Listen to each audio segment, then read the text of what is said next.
আজকে সানডে ছিল, তাই গাছগুলোকে একটু পরিষ্কার করে রাখার চেষ্টা করছিলাম।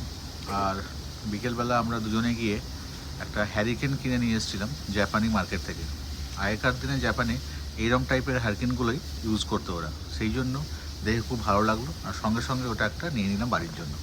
এসেই এটাকে বারান্দায় দাঁড় করিয়ে সুন্দর করে ছবি তোলার চেষ্টা করলাম। আর সঙ্গে ফুল গাছগুলো এত সুন্দর দেখতে লাগছে, তাই আর লোভ সামলাতে পারলাম না, আপনাদের জন্য শেয়ার করার চেষ্টা করলাম। দেখুন, এটা ক্রিসমাস গাছ। এটা এখন খুব এখানে পাওয়া যায়, যেহেতু 25শে ডিসেম্বর আসছে সামনে, সেই জন্য। আর এটা এক ধরনের গাছ, এখানকার দেখতে খুব ভালোই লাগে, নামগুলো ঠিক জানি না। কিন্তু এই যে রেড কালার আর ক্রিসমাস গাছগুলো সত্যি খুব ভালো লাগার মতো। আর তার সঙ্গে এটাকে অ্যাড করেছে আরও বেশি ব্যাপার, যেটা সেটা হলো এই তখনকার দিনে জাপানিজ হ্যারিকেন, তখন তেল দিয়ে চলতে হয়তো জানি না, কিন্তু এখন আমরা ওটাকে ক্যান্ডেল দিয়ে জ্বালাচ্ছি। Thank you so much.